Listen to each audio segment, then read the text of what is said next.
आजा मां जुबे हूं आजा जरा उल्ला क्यों sir sir sir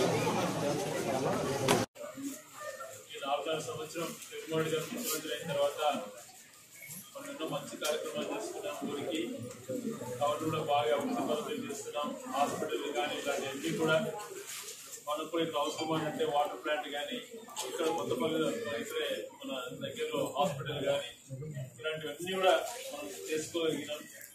volunteer system ద్వారా ఇంటింటికి పెన్షన్ పంపిస్తున్నాం. అర్హత ఉంటే 18,750 रुपये కానీ 18,000 पैसे का गामरा पैसे माफी दिया.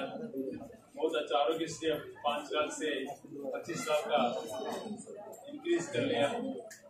और तेरे को मालूम अभी शहर कैसे पहले अभी कैसे टाउन पूरा डिस्ट्रिक्ट हेडक्वार्टर्स की बना అంతా కూడా ఇవన్నీ గుర్తుపెట్టుకొని ఖచ్చితంగా తెలంగాణ సపోర్ట్ చేయడమా మా పైన అభిమానంతో ఈరోజు పార్టీలోకి వచ్చినటువంటి వాళ్ళ గౌరవం కూడా ఖచ్చితంగా కాపాడడం.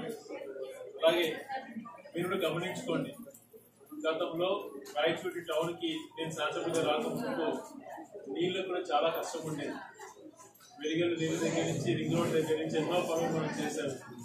ఇప్పుడు టౌన్ భద్రతగా బాగా ఉంది, పోలీసు వ్యవస్థ అన్ని కూడా బాగున్నాయి. మంచిగా డెవలప్ చేసుకుంటున్నాం. ఇంకా బాగా చేసుకుంటే అవకాశం కలుగుతుంది జగన్మోహన్ గారు ముఖ్యమంత్రి అయితే. కాబట్టి మీరంతా కూడా సహకరించండి, ముఖ్యంగా యువకులు. గతంలో చంద్రబాబు నాయుడు గారు చెప్పిన హామీని ఏవి అమలు చేయకుండా మళ్ళీ కొత్త వ్యవస్థ చేస్తానని వస్తున్నాడు. ఆయన నమ్మదగ్గ వ్యక్తి కాదు.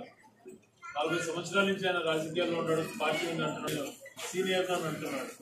కానీ ఆయన పార్ట్నర్ పవన్ కళ్యాణ్ ఇద్దరు ఢిల్లీకి వెళ్ళి అమిత్ షా గేట్ పైన నిలబడుకొని ఉన్నారు 3 days నుంచి. మనకు అపాయింట్మెంట్ రాగా అటువంటి వాళ్ళు మనకి ఏం చేస్తారు చెప్పండి. బీజేపీ వాళ్ళ అపాయింట్మెంట్ కోసము 3 రోజుల నుంచి అమిత్ షా గేట్ పైన నిలబడుకొని ఉన్నారు. వాళ్ళకి సొంతంగా పోటీ చేసే ధైర్యం కూడా లేదు. ఈరోజు తెలుగుదేశం వాళ్ళకు ఓటు అడిగే హక్కు లేదు. పోయిన సంవత్సరాలు అధికారంలో వాళ్ళే ఉన్నారు, చిన్న రోడ్డు కూడా వేయలేదు. ఈరోజు మనం చాలా వరకు అంతా బంగారంలో రోడ్డు కూడా సుమారుగా వేసాం. బజార్లో ఇంకా మిగిలినవి చిన్నవి కూడా అన్ని తొందరలో కంప్లీట్ చేసుకుంటాం. ఇంకా చిన్న సమస్యలు ఉండేటువంటి అన్ని కూడా క్లియర్ చేస్తాం.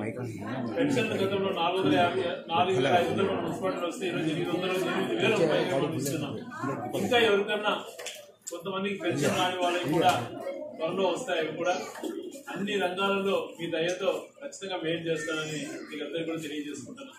అలాగే 2 రోజులలో మనకు రంజాన్ మాసం కూడా ప్రారంభమవుతుంది.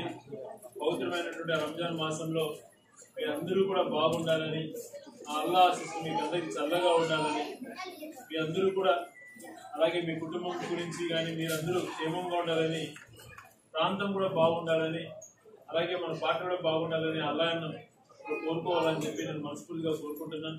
అలాగే అల్లాహ్ ఆశీస్సులు మీకు అందరికీ కూడా చల్లగా ఉండాలని, రాబో రోజుల్లో మన పట్టణాన్ని ఇంకా అభివృద్ధి చేసే విషయంలో రాజీ పడకుండా చేస్తాను. గతంలో రాజకీయ నాయకులు అంటే అల్లర్లు గొడవలు అట్లా ఉండేవి. నేను వచ్చినాక దాదాపుగా లేకుండా చేశాను. మళ్ళీ అటువంటి పరిస్థితి తీసుకురావాలని చెప్పి కొంతమంది ప్రయత్నం చేస్తున్నారు. అటువంటి వాళ్ళని రానియకుండా మనకు అన్ని రంగాలలో మంచి చేస్తున్నటువంటి జగన్మోహన్ గారి పార్టీని మీరు అందరూ గెలిపించాలని మనస్ఫూర్తిగా కోరుకుంటూ, అలాగే మీకు కూడా కళ్ళ కనపడుతుంది జగనన్న కాలనీలో ఇళ్ల స్థలాలు ఇచ్చిన చాలా పథకాలు కూడా టౌన్ బాగా అభివృద్ధి చేసి వెళ్ళి పనులు చేశాం. కాబట్టి మీ అందరూ ఆశిస్తున్న జీవనాలు జగన్మోహన్ గారికి మనస్ఫూర్తిగా కోరుకుంటూ సెలవు తీసుకుంటున్నాను.